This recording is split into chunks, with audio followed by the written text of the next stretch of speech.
أصحاب الميمنة ما أصحاب الميمنة وأصحاب المشأمة ما أصحاب المشأمة والسابقون السابقون. الحمد لله. Хвала Аллаху, Господу миров! Я свидетельствую, что нет божества достойного поклонения, кроме Аллаха, и что наш господин Мухаммад – его раб и посланник. О Аллах, благослови и приветствуй миром нашего господина и любимца Мухаммада, его семью и сподвижников. О рабы Аллаха! Я завещаю вам и своей грешной душе бояться Всевышнего Аллаха. Бойтесь же его и повинуйтесь ему, ведь поистине Аллах с теми, кто богобоязнен и кто творит добро. С наступлением месяца Мухаррама начинается Новый год по исламскому календарю, и в связи с этим событием ученые завещают встречать и заканчивать год совершением благих дел. Среди благих дел они особо отмечают покаяние, исправление своей души и обращение к Аллаху. Посланник Аллаха, мир ему и благословение Всевышнего, сообщил, что искренне раскаявшийся человек подобен тому, кто и вовсе не совершал грехи. Если человек проведет год и встретит переходящий совершением благих дел и покаянием, то ему будут прощены грехи за этот период.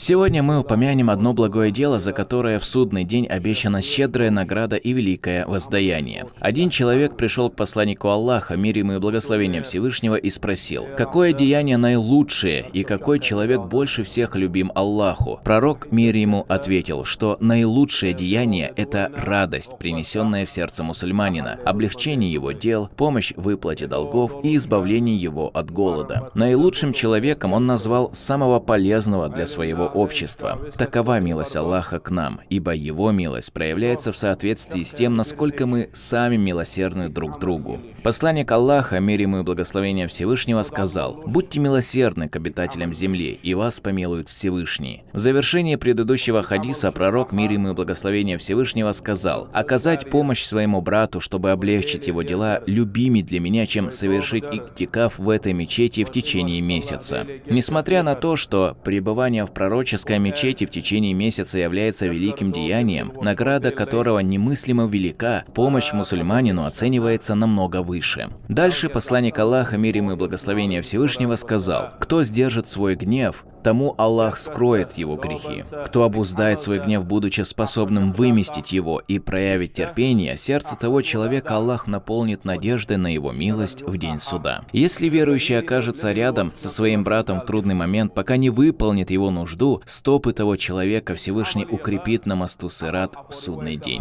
Посланник Аллаха, мир ему и благословение Всевышнего, подсказал нам легкий способ пройти по этому мосту, проложенному над адом, в который человек будет падать 70 лет. Этот способ проявляется в помощи друг другу. В конце посланник Аллаха, мир ему и благословение Всевышнего, сказал: «Воистину, дурной нрав портит благое деяние, подобно тому, как уксус портит мед». Мы многократно обращаем внимание на важность благонравия, поскольку это качество стало меньше проявляться среди нас. Пророк, да благословит его Аллах и приветствует, поведал, что благонравие – это половина веры. Если пройтись по городу, можно заметить, что половина жителей не соблюдает благонравие и вовсе забыли это качество. Исламское приветствие «салам», которое по сунне должно даваться знакомому и незнакомому, а ответ на него является обязательным, это этикет дороги. Сегодня эта сунна очень слабо практикуется. Человек приветствует только тех, кого знает. О важности данной сунны праведники сказали, что приветствие служит причиной успеха в последней жизни для 3 человек: того, кто попросил его передать, того, кто передал его, и того, кто ответил на него. Посланник Аллаха, мир ему и благословение Всевышнего, поклялся, что ни один из его последователей